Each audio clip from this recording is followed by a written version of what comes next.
Avec cette nouvelle astuce Excel, nous allons apprendre à travailler les chaînes de caractères de manière à détacher les noms des prénoms, et ce, à l'aide d'une seule formule matricielle à répliquer sur toutes les lignes du tableau.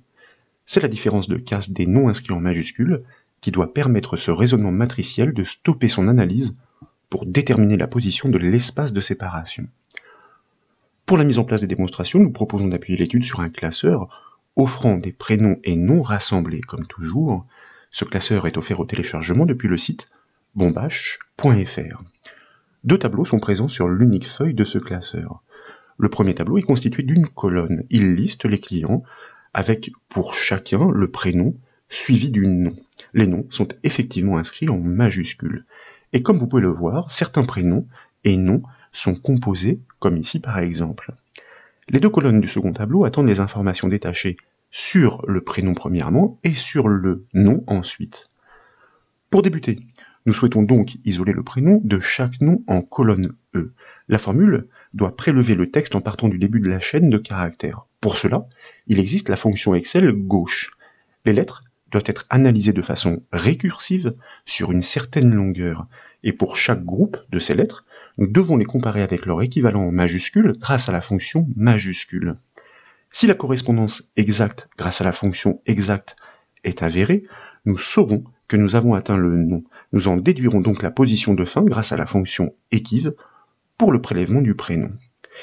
Je vous propose pour débuter donc de sélectionner la case du premier prénom à trouver en cliquant directement sur la cellule E4 et naturellement de taper le symbole égal pour initier la syntaxe de la formule matricielle. Et comme nous le disions, nous allons inscrire la fonction Excel permettant de prélever à partir du début de la chaîne, fonction gauche suivie d'une parenthèse ouvrante pour accueillir ces arguments. Dès lors, nous allons désigner le texte à tronquer en cliquant directement sur le premier nom en cellule C4. Puis nous tapons un point-virgule pour passer dans l'argument de la longueur à prélever. Cette longueur dépend de la position à partir de laquelle une suite de caractères en majuscules est décelée. Et pour trouver cette position, nous devons employer la fonction Excel équive. Donc, nous inscrivons notre fonction de recherche de position, équive suivie d'une parenthèse ouvrante.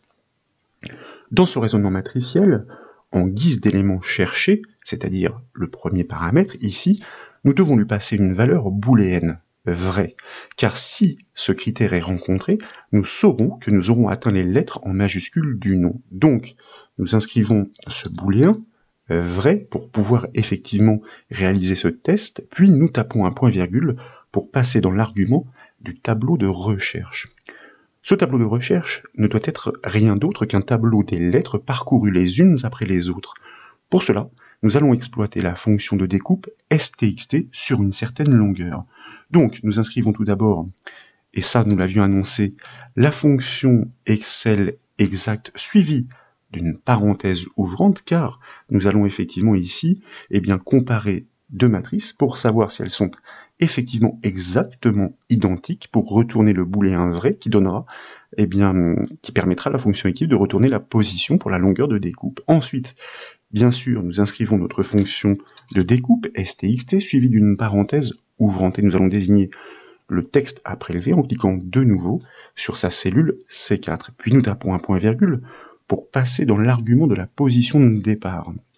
Comme la chaîne doit être analysée de façon récursive jusqu'à trouver la présence du nom, nous devons faire varier cette position de découpe en débutant à partir du premier caractère. Mais comme nous ne connaissons pas la longueur du texte à analyser, nous allons construire une matrice virtuelle de chiffres suffisamment grande. Et pour cela, nous allons exploiter tout d'abord notre fonction ligne suivie d'une parenthèse ouvrante.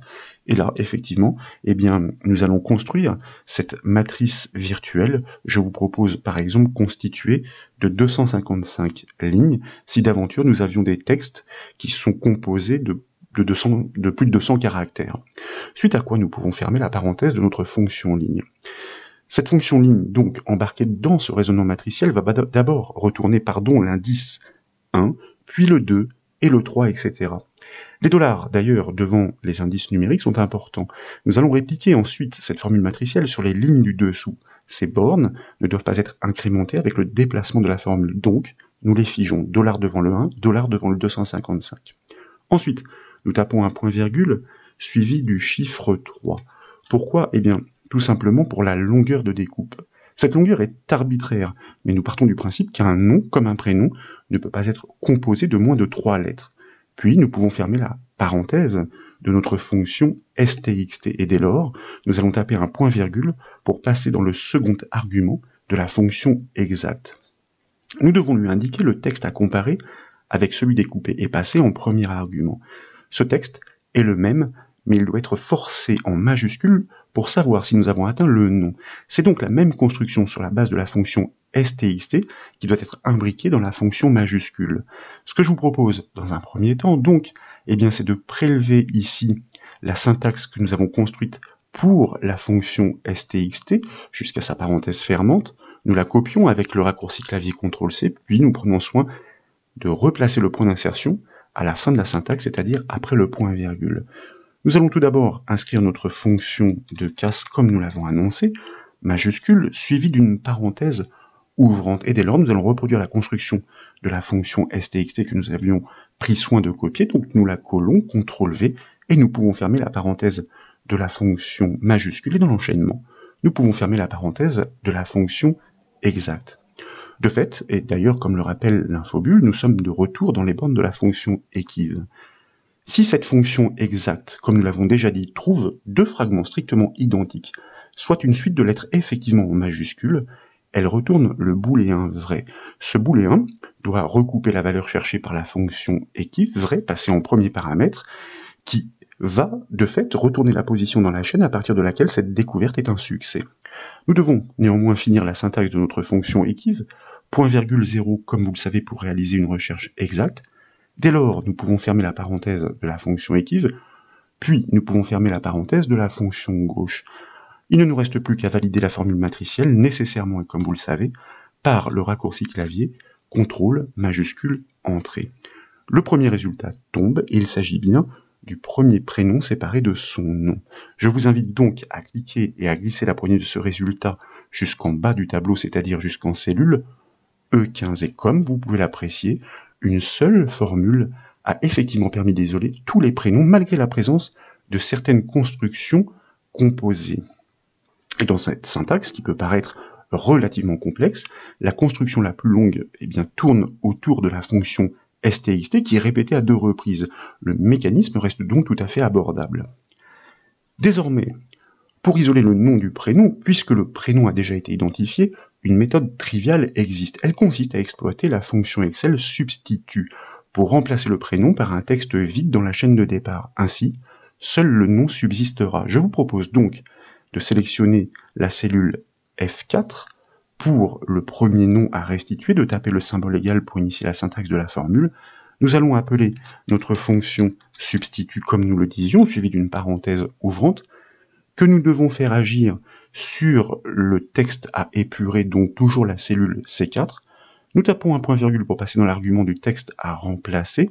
Là, nécessairement, nous allons désigner le prénom qui doit disparaître pour ne conserver que le nom. Nous pouvons donc taper un point-virgule pour passer dans l'argument du texte de remplacement, et nous allons inscrire 2 guillemets tout simplement pour supprimer ce prénom de la chaîne. Nous pouvons fermer la parenthèse de la fonction substitut et valider la formule avec le raccourci clavier CTRL entrée, tant qu'à faire, comme vous le savez, pour garder active la cellule du résultat afin de l'exploiter dans l'enchaînement. Le premier nom est effectivement restitué indépendamment de son prénom.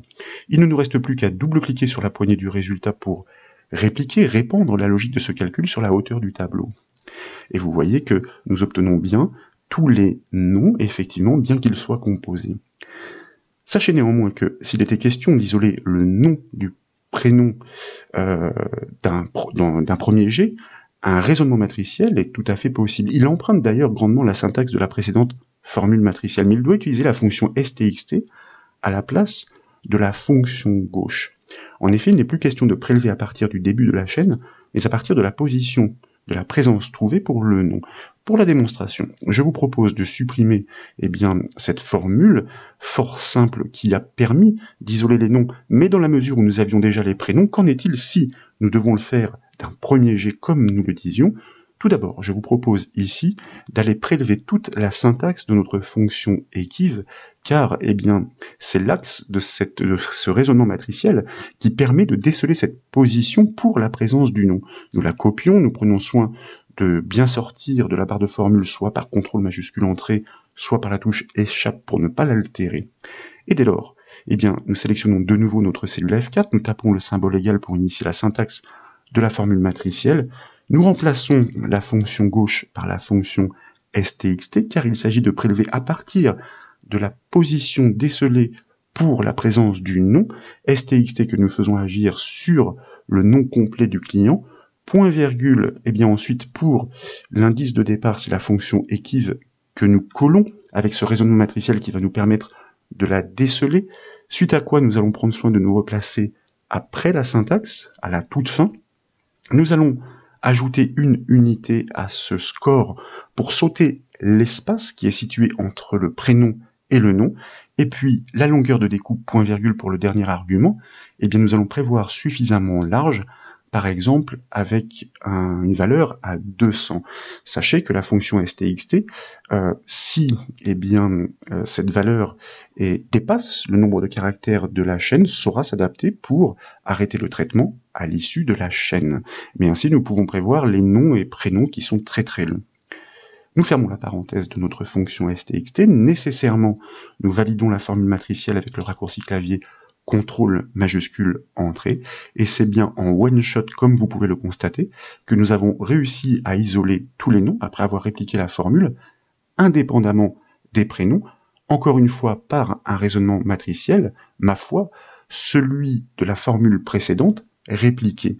Et si un doute vous taraudait encore, vous pouvez remplacer les tirets des prénoms composés, comme ici Marie-Louise.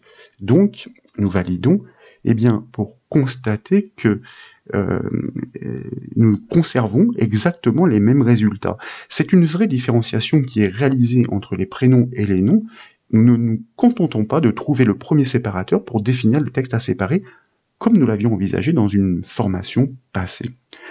Voilà donc pour cette nouvelle astuce Excel, j'espère qu'elle vous a plu. Si c'est le cas, comme toujours, je compte sur vous pour mettre un petit j'aime à la vidéo, et comme vous le savez, vous pouvez retrouver toutes les astuces, mais aussi toutes les formations, sur le site bombache.fr. Je vous remercie.